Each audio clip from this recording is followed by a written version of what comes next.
It's the weekend and everybody's still in bed sleeping, and you want to make them a great breakfast. Because what you really want is them to help you clean the garage out later.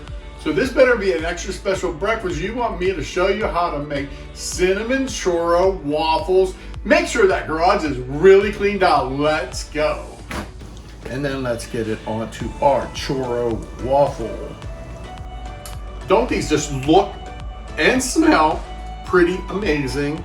I'm gonna give this a try. I've been waiting for this for a while now. Let's go. Crispy on the outside.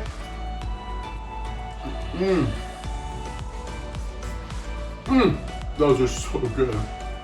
A churro in the form of a Belgian waffle. Not only are they gonna help you clean out the garage, they're gonna help you clean out the basement and wash your car too. You just said goodbye to bland food and hello to good food. Woo!